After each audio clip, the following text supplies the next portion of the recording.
Oi, meus amores do quarto ano! Começamos mais uma aula de história, relembrando o nosso conteúdo das aulas anteriores, né? Da aula anterior que nós falamos sobre os bandeirantes, sobre as bandeiras, a caça ao índio, a caça a metais preciosos, pedras preciosas, e aí vamos falar um pouco mais, aprofundar um pouco mais nesse assunto.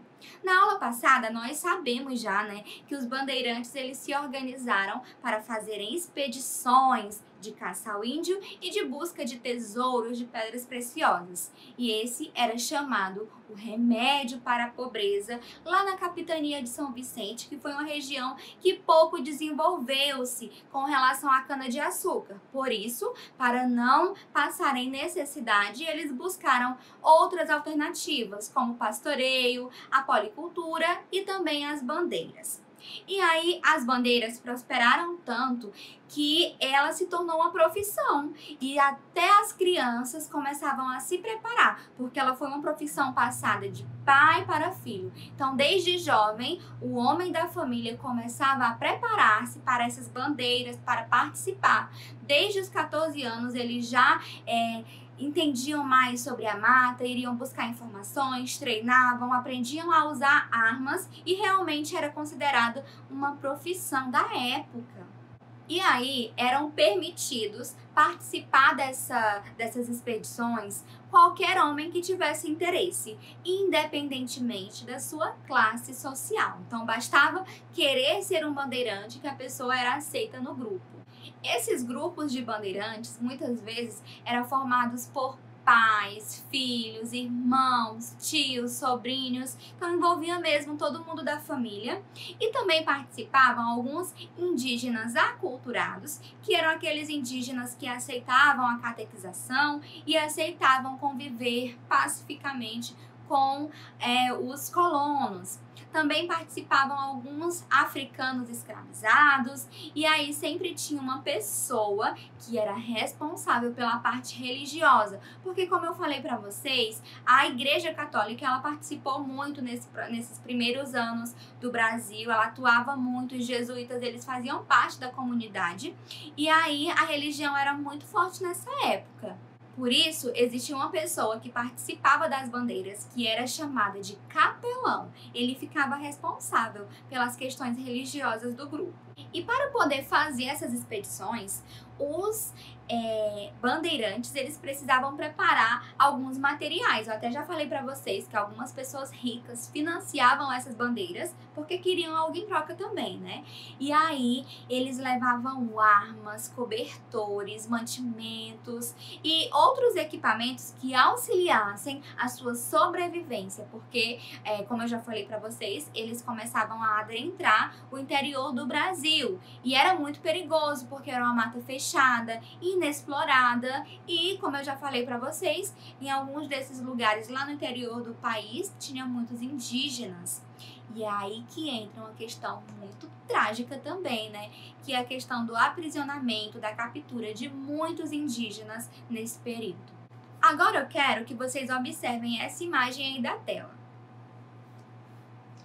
Algumas expedições paulistas desenvolviam suas atividades por meio de navegações pelos rios, com o objetivo de fornecer ferramentas, remédios, alimentos e escravizados para algumas regiões de exploração de ouro. E essas expedições que utilizavam o meio de transporte como barcos, né, por meio das navegações, eram chamadas de monções. Por isso, nessa imagem aí, mostra a partida de uma monção de José Ferraz de Almeida Júnior, né, que é o grande artista dessa obra, de 1897. A obra retrata uma monção do ponto de vista do artista, como desenvolviam suas atividades por meio da navegação. A monção, as monções no caso, dependiam do regime de cheias e vazantes dos rios. Portanto, alguns bandeirantes se locomoviam por meio da terra mesmo, né, andando ou a cavalo, e outros por meio das navegações. E aí agora vamos falar um pouquinho sobre a caça ao índio, né, essa captura dos indígenas. Nós já sabemos que os indígenas sofreram muito desde a chegada dos portugueses. Muitos deles se adaptaram a esse novo estilo de vida, né, tendo o Brasil enquanto colônia, porém outros não. E eu já até comentei com vocês sobre isso, que a escravização dos indígenas, ela não funcionou muito justamente porque muitos se rebelavam contra isso, não aceitavam e resistiam mesmo.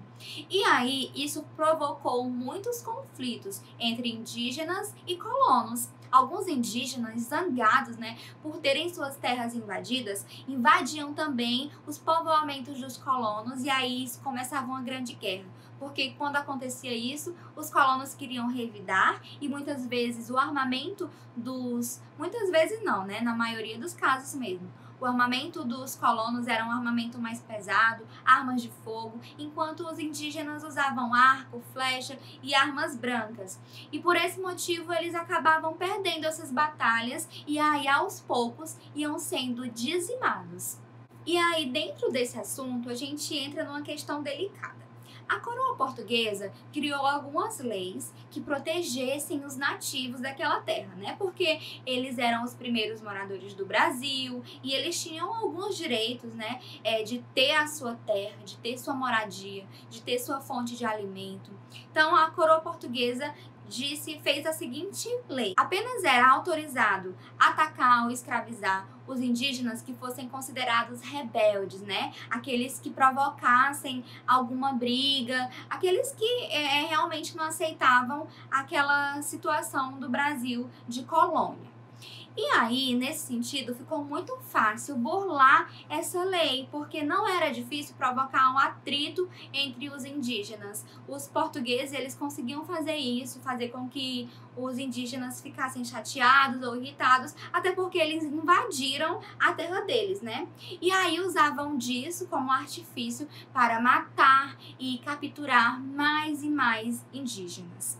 E aí, nesse processo todo, tem uma participação também dos jesuítas. Eu até já falei para vocês que os jesuítas, eles vieram para o Brasil com a missão de catequizar, né? Principalmente os índios, que eram os nativos daqui. E aí, o que acontece?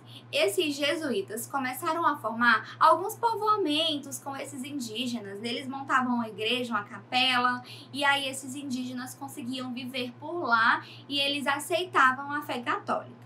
Porém, nesse sentido aí, eles acabavam sendo transformados em algo mais fácil ainda, né? Porque o indígena na mata, ele sabe se proteger, ele conhece bem a mata, então ele conseguia escapar dos bandeirantes. Porém, nos povoamentos com os jesuítas, eles não conseguiam escapar, porque eles viravam vítimas mais fáceis, era mais fácil capturar eles lá nesses povoamentos do que na mata. E aí, muitos deles foram capturados junto com os jesuítas. Alguns jesuítas, inclusive, foram expulsos do Brasil por tentar defender esses indígenas. E aí, passada essa parte de comentar sobre os indígenas, eu quero falar sobre um outro assunto com vocês, que são as pedras preciosas. Nós já sabemos que o Brasil sempre foi um país muito rico e antigamente tinham várias pedras preciosas que os colonos almejavam encontrar. E aí, a coroa portuguesa começou lá no século XVI a organizar algumas expedições para que as pessoas fossem em busca dessas pedras preciosas. Essas expedições ficaram conhecidas como entradas. Gravem esse nome, está bem? E então, o governo incentivava bastante essas entradas, oferecia prêmios para quem conseguisse essas pedras preciosas. Porém, no século XVI, pouca coisa foi encontrada. Somente no século XVII, o ouro começou a surgir. E esse ouro realmente apareceu na região que hoje pertence ao estado de Minas Gerais. Nessa região começou-se então a uma ocupação, né? Porque antes ela não era uma região muito ocupada. Só que quando o ouro foi descoberto lá em Minas Gerais, começou-se uma ocupação de toda aquela região. E aí o foco de tudo mudou, né? E aí foi então que começou a era do ouro, a febre do ouro. Agora, meus amores, para nós finalizarmos, eu quero analisar com vocês um documento que fala um pouco sobre essa época dos bandeirantes. Vamos acompanhar? Esse documento é um relato sobre os bandeirantes, feito por um naturalista francês. Então vejam só. Punham-se então em marcha, munidos de chumbo e de pólvora, uns levando um fuzil e outros um arco e flechas, todos armados de comprida faca, de que se serviam tanto para defesa pessoal como para cortar os galhos das árvores e esfolar os animais selvagens. Iam descalços, com um cinturão de couro cru à volta dos rins, e na cabeça um chapéu de palha de abas largas, sem outra vestimenta além de uma braga de tela grosseira de algodão e uma camisa curta, com as fraldas por fora das bragas. Algumas vezes traziam uma couraça e colchotes de pele de veado, gibão e perneiras. Nesse texto aí, algumas palavras são difíceis de decifrar, porém nós temos o glossário que vocês podem consultar. Agora, meus amores, de acordo com esse relato de uma pessoa que viu os bandeirantes, eu quero que vocês lembrem daquelas imagens que nós analisamos na aula passada. Vou até colocar algumas delas aqui para vocês e eu quero que agora a gente faça uma comparação de como os bandeirantes eram retratados e como eles realmente eram na realidade. Tá certo? Quero que vocês comparem aí as roupas. Vejam essas imagens. Meus amores, eu quero que vocês observem as imagens enquanto eu vou falando um pouco das diferenças entre elas e o texto. Então vejam aí. Com relação ao armamento, é bem parecido, né? A gente consegue ver que no texto é falado que eles usam fuzil, arco e flecha e facas. Ok, os armamentos coincidem. Agora vamos falar um pouco sobre as vestimentas. Vejam que aí nessas imagens eles estão de bota, bem vestidos, com a roupa pesada. Só que na verdade eles iam descalços, com um cinturão, né, por volta da calça, um chapéu de palha e algumas vestimentas simples, que eram uma camiseta curta, né, uma braga de tela grosseira. Porém, eles não utilizavam essas roupas elegantes como nas imagens. Com isso, a gente já consegue perceber que essas imagens, até as esculturas que foram feitas com relação aos bandeirantes, querem sempre exaltá-los, querem sempre colocá-los mesmo com uma imposição, com uma pessoa poderosa. E, na verdade, nem era desse jeito. Agora, meus amores, a nossa aula termina por aqui. Tem uma atividade lá na Gendedu sobre esse conteúdo, viu? Muitos beijinhos pra vocês e até a próxima. Tchau, tchau!